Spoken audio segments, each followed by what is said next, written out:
And it should give you that, no, I don't want this, let me go home thing.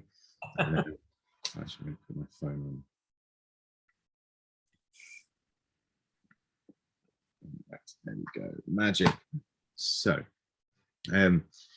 first of all, Ewan, thank you so much for taking the time out to Zoom with me today as we go through 2021 special releases, Legends Untold. As I was mentioning just off air, the actual press pack itself, of which when embargoes are lifted will be slammed all over Instagram, it is without doubt the nicest, most well thought out press drop I've ever received. It is genuinely stunning. I'm just going to see if the camera will pick up one of these. So each of the releases has come in its own purpose designed and built, we should say, book. By the way, the nicest touch for me, and this, I doubt many other people are going to say this is the nicest touch, but magnetic closures on each of the sample boxes, magic. So each one you open up, you have your gorgeous sample inside, the story of it, and then you even have the QR code right about here, which will take you into an augmented reality of absolute brilliance, which I was very fortunate to just experience a preview of, and can't wait to try properly as well. So yeah. Thank you very much. Our pleasure. I'm glad you like it. We're really pleased with it this year. I think it just looks visually stunning, and the whiskies we selected this year are phenomenal. So it's the whole package. That's it. I can't wait to try them as well. So we're going to go through three of them: the Oban 12, the Talisker 8, and the frankly can't wait for this one, Lagavulin 26 years old, and of course all limited edition, all single malt Scotch whisky, and released just for special releases this year. And of course the sample packs have been delivered because we sadly still can't do in-person tastings really en masse. Hopefully.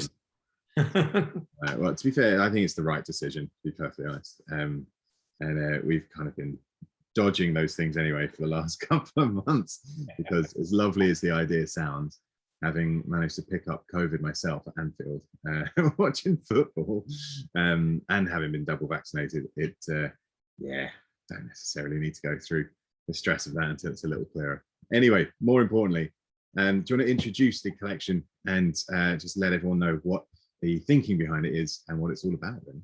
Sure. So this year, the unifying theme we have to the special releases is Legends Untold. Now, every year, I think very many people in the whiskey world view this as the sort of pinnacle of the whiskey lovers calendar, the special releases launch event. This year, Champions League final for me, by the way. Okay, yeah, up there. This year we've gone beyond just bringing some great whiskies. We've actually, as you mentioned, really reached into the realms of augmented reality, and we're sharing some of the sort of untold stories and myths of our distilleries in some pretty cool sort of new and unique ways, I would say. We're bringing the creatures of these distilleries to life. It's about sparking people's imagination. So whether you're a whiskey lover, a spirits enthusiast, or if you're a fantasist that just loves these great stories, I think there's going to be something here for everyone. And that's the idea. It's about bringing people into discovering whiskey that maybe wouldn't necessarily have tried it otherwise, but also presenting something phenomenal for people that love whiskey and look forward to the special releases every year. Now, in terms of the packaging, it's been designed with beautiful illustrations by a renowned digital illustrator called Ken Taylor. And he's got a really lovely signature style, and it's got really incredible detail. And when you finally do get to see the sort of finished packs, you'll notice there's lovely little detail in the background showing the distilleries and certain aspects of the towns and areas where they're located. He's done incredible work. He's worked with Metallica, the Pixies, he's worked with the Rolling Stones, he's worked with NASA, Nike, Sony, you name it. So you would definitely somewhere have come across his art before, but the work he's done in creating this collection is just incredible. In terms of the liquid, as with the previous few years, the collection has been curated by Dr. Craig Wilson, and he's done an outstanding job this year. The selection, the whiskies, some of the cask finishes, some of the maturation regimes, are just incredible. You mentioned the QR experience. It's something that I'm really excited about because it's a lot of fun, but it actually kind of takes you into a different world, and you'll hear the stories of these mythological creatures. You'll hear the tasting notes for the whiskies. We actually recorded the voiceovers using very accomplished Scottish actors, Lauren McFadden and Siobhan Redmond. So you'll probably recognize the voices as well. And it's just quite nice because you literally can be taken on that journey from your sofa in your own home and still experience more than just an amazing dram, but also a really sort of curated experience that takes you on that journey. So yeah, it's a collection I'm really, really excited about. You can probably tell. Just a little bit. And I also, like we were talking about pre-Zoom, it's actually the first, for me anyway, I think it's the first interesting use of QR codes in the category. And for previously, I've seen a lot of brands have token nods to QR codes, mainly because they probably want to shift a few bottles over in Asia, where they're more prevalent than here, until COVID accelerated that for pub check-ins and pub like lunch orders and all that kind of stuff. But they mostly just link you to a website. They wouldn't bring to life not only your phone but the whiskey as well in an interesting way. And the preview you showed me looked absolutely unreal. I'm going to be keeping these boxes of samples next to me, so that I'm going to just keep trying them every now and then to see when they go live, so I can start playing with them. No, I will do that. Absolutely. I've had a big meeting cancelled tomorrow, so I've got time. So which one do you want us to start with today? I thought I'd maybe tell you briefly about a couple of them, and then we'll maybe taste one.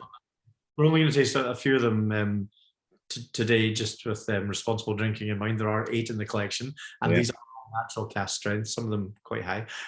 So I'm going to tell you about a couple of them, and then we'll maybe have a wee taste. Yeah. We have, first one I'll talk about is Cardu.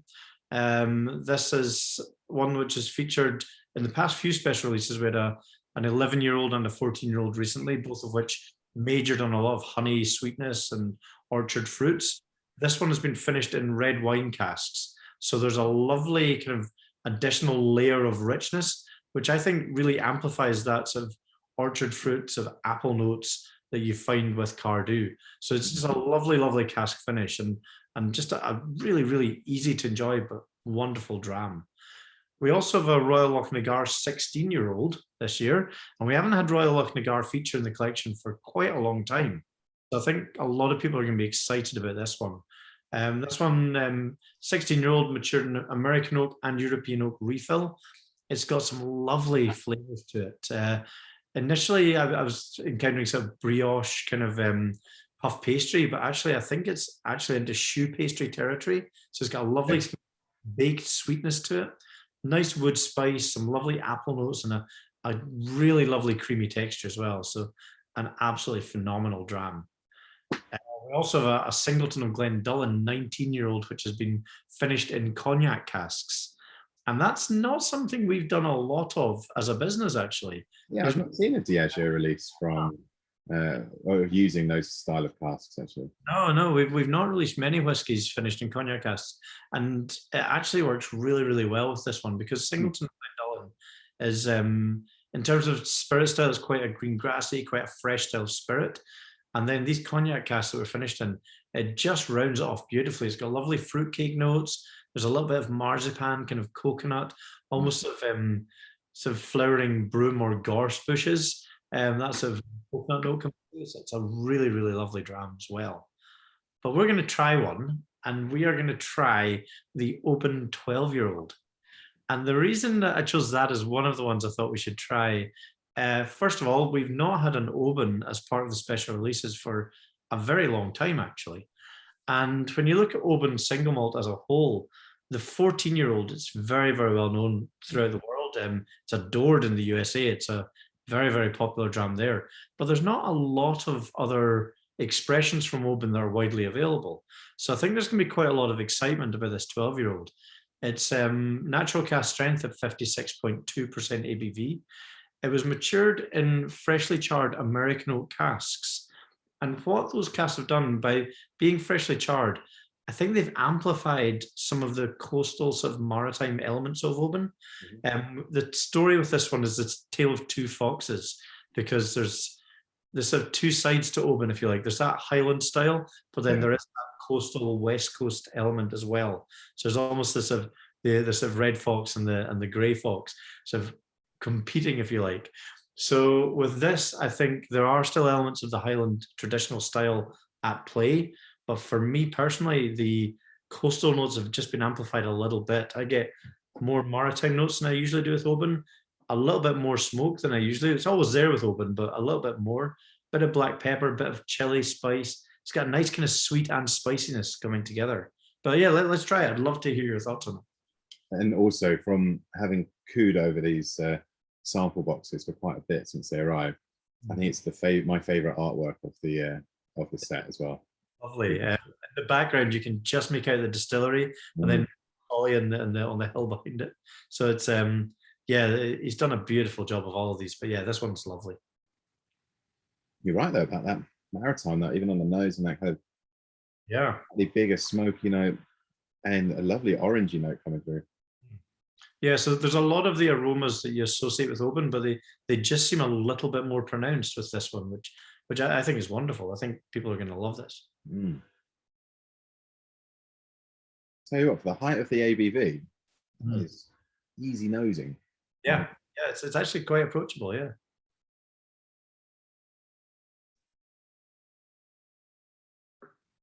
Make a little spice on the palate there. There is a nice little spice there. Yeah. Yeah. It's still getting that kind of subtle smoke. Then also that gorgeous, almost juicy oak charring as well. Yeah. And that, for me, that kind of almost heathery orangey note is kind of dancing through. Really like it. Very drying as well. Yeah, you can feel the sides of the palate. It kind of dries. Yeah. Like I say, it's a lot of the flavors that people love about Oban, but they've just been turned up a notch, and I think it works very, very well. That's stunning. And you wouldn't get that that's pretty high ABV at natural cask strength, isn't it? Yeah, 56.2. I mean, it's up there for sure. But yeah, actually, very easy to enjoy it at that strength. A little splash of water, it does open up even more. I actually, interestingly, found the smoke became slightly more pronounced with a tiny drop of water, but it's always a personal sort of thing once you add some water. Pop forward for different people, but yeah, I think it's a really great expression of Oban. I think it'll be popular. That's it. To be fair, it's one of my my most enjoyed distillery visits. Actually, I went there years ago. I've only ever been once, and I was hired by the Oban Tourist Board to go up there, and they kind of showed me the sights and the delights of Oban and whatnot. And then part of it was to go to the distillery and spend some time there, and like the manager's tasting in his office and all that kind of stuff. And it was I think it was the first time I'd seen a whiskey bottle lasered as well. It was just when that kind of came in. When they do the engraving, it was literally like a week after they'd had it in stores. So like, yes, I'm having one of those. And so I was like, where do I put my Amex? And yeah, really, really cool. Gorgeous distillery. I love how it's built into the rock as well. It's got that kind of real quaintness to it. If I was the Oban distillery manager, I would be constantly stressing about the lack of ability to increase production and scale. But apart from that, it's gorgeous, isn't it? It's one of the challenges we have with this distillery. I mean, it's in great demand. People love it. But, we literally can't make any more than we already make. In front of it, there's a harbour. Behind it, there's a rock face. And there's shops either side because it's literally in the centre of town. So we've got to go. So enjoy it, Right, absolutely. That's a very good start, Ewan. Good choice there. Very, very good choice. I like it. The next one I'm just going to mention very briefly, but it's one which I think is also going to land very well with Speyside fans, and that is the Mortlach 13-year-old. So again, natural strength at 55.9% ABV. This was matured in a combination of virgin and refill American oak casks. So normally Mortlach is matured exclusively or predominantly in European oak, so you get a lot of that sort of fruity flavor coming through, loads of dark fruits, lots of sort of rich raisins, cake, fruit cake, that kind of flavor. This one, you don't get that so much. This one actually allows the distillery character to shine a little bit more, I would say. So for this one, I'm getting a lot of the sort of quintessential Mortlach flavors that give you that sense of place. So I get like some barbecued meat. There's almost a slightly gaminess, quite muscular, but then there's a really interesting kind of herbal note comes through. And there's definitely some berries and a bit of spice. It's got an incredible thickness on the palate too, but it doesn't have that sort of big, heavy richness that you normally find with some of our standard expressions of Mortlach, which is also amazing. But I think this one, it's almost like stripped back in some ways, in a really good way. So it's a lovely, lovely wee dram, that one, at 13 years old. At 55.9 as well, the Beast of Dufton. Yeah. Brought to life with this. It's called the Moonlit Beast. Very nice. Exactly. I like how the name ties in with its nickname as well for that one. Yes, yeah, we're pleased with that one. The next one we are going to try, you'll be pleased to hear, and that is the Talisker 8-year-old. And we've had some phenomenal Taliskers over the past few years as part of the special releases. We had an 8-year-old last year, which was Caribbean, pot still Caribbean rum cask finish, which was phenomenal, actually. The year before, we had a 15-year-old, which I loved. I found some lovely licorice notes in it, which I really enjoyed. And the 8-year-old, the year before that, I think many people considered the best of the series that year. So we've had some really big hitters in terms of Talisker over the past few years. This one is no different. It's up there in strength again. This is 59.7% ABV. We refer to this as having been matured in heavily peated refill casks. Now, I initially thought that might mean that we were using casks that had previously held heavily peated whiskey. That's not what our master blender, Dr. Wilson, did. He looked at a parcel of casks and selected the ones that had the Talisker in them of the highest phenol level. So he was actually seeking out specific phenol levels of Talisker to make this liquid with. So he sort of handpicked those specific casks to amplify certain flavors. And I think it's done an incredible job. It's a brilliant, brilliant expression of Talisker. For me, it starts off really sweet, quite maritime, almost sort of briny, which you expect from Talisker, but then the smoke appears and it just keeps growing. And I wouldn't say it pushes it to Isla territory, but it's going in that direction, actually. And I certainly don't think that's a bad thing. But yeah, let me know what you think. I think you'll enjoy this one. Do you know what? I definitely am already. That's fascinating though that he picked up the kind of the higher phenol cask. Was that out of just geekery? Was that from the paperwork when they were filled, or was he sampling or doing any kind of testing on them to determine their phenol level? He would have been testing after maturity, so at 8 years old or just shy of that, because when they were filled, they would have been filled at the same strength. Gotcha, so all been filled with the same new make spirit that we produce at Talisker every time. Yeah. But as it matures, some casks, the smoke is more noticeable than others. So he's actually intentionally picked out certain casks to show that off. So that would have been done at the mature stage. Yeah. Almost got like a nice barbecue, like ribs kind of note to it as well. Almost like it's a burnt ends of ribs. Yeah. Yeah, absolutely, man. I often say with Talisker, it reminds me of a sort of this sort of smouldering embers of a bonfire on a beach, but quite far away. This time the bonfire is a bit closer, I would say. Yeah. You know what? That is actually very close to an Isla style, isn't it? When you try it. Yeah. Like it's almost like heavily peated, but with a lovely sweetness there for balance. It brings it kind of back and doesn't send it right the way down the road. Yeah, exactly. It's still got a lot of the things I love about Talisker. It's still got the brine, it's got the maritime notes, it's got that peppery prickle right on the tip of the tongue when you taste it. Still got the chili kick at the finish, which you always expect with Talisker, but it's just elevated a little bit with the smokiness. But yeah, I like it a lot. Incredible. Never had a Talisker like it. Yeah. Here's a question for you. So three of the last four special releases where Talisker is featured, it's been at 8 years old. And then there was also an 8-year-old for the 200th anniversary, I believe. I think so. There was definitely another one that was kind of a limited edition that then became core. Lagavulin 8-year-old. Oh, Lagavulin, apologies. All right, ignore that then. Sorry, getting my 8-year-olds mixed up there. Damn. But three of the last four are 8 though. Is there a reason that at 8 years old it's hitting special releases territory? I don't think it's specifically an age point that we've sought out and insisted on including. Talisker, I mean, certainly from my perspective, I've always enjoyed Talisker at quite a young age point. Don't get me wrong, I think the current 43-year-old Expedition Oak we have out is absolutely incredible.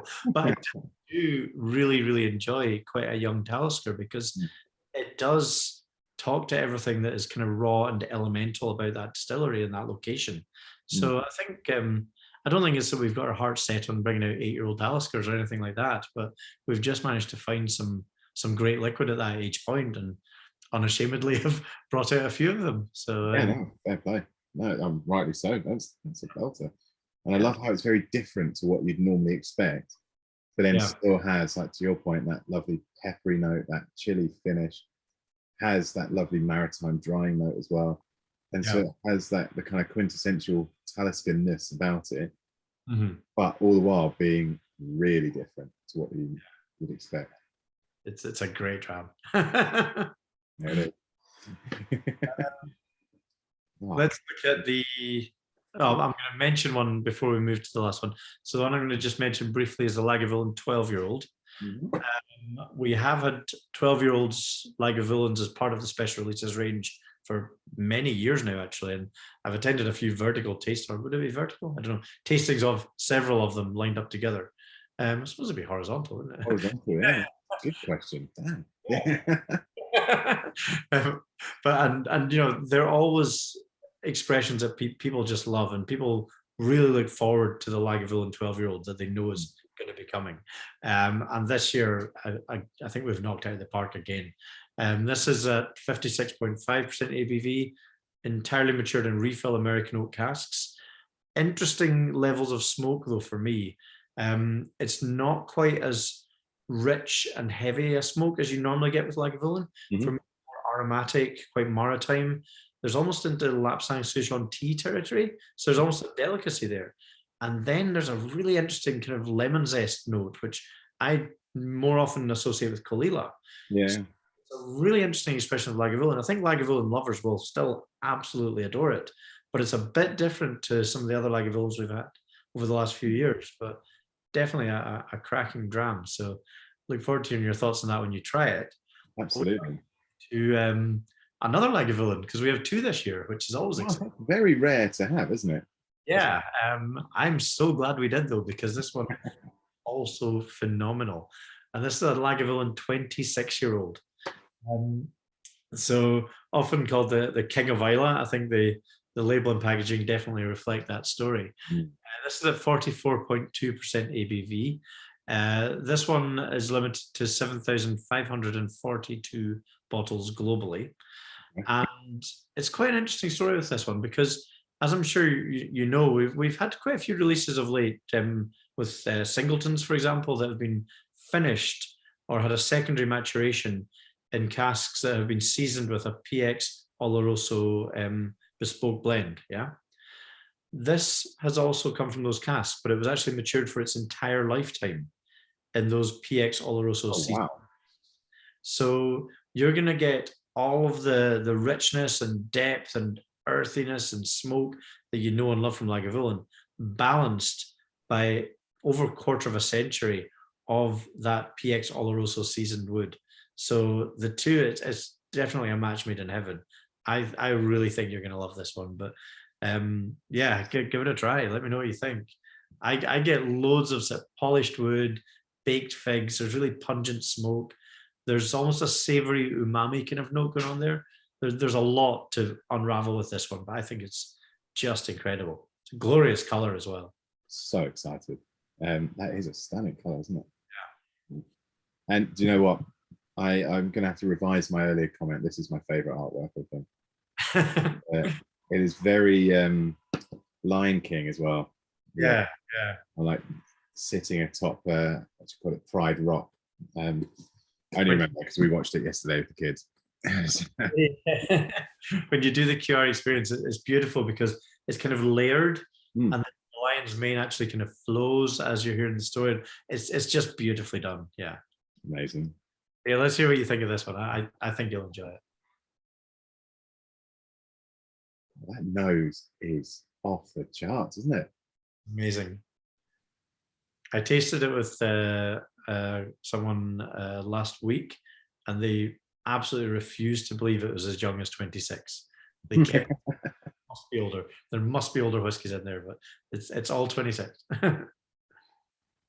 And the natural cask strength again, isn't it? 44 point. 44.2. Yeah. So actually, relatively low compared to the others, but substantially older than yeah. The sweetness on the nose there as well is just lovely coming from that PX class. Phenomenal. Kind of smoky, treacly, almost like smoked honey in a way, but more kind of on the treacle level, if you know what I mean. Yeah, there's a sort of darkness and richness to it. Yeah. Knows that for hours. Yeah, it's just so good.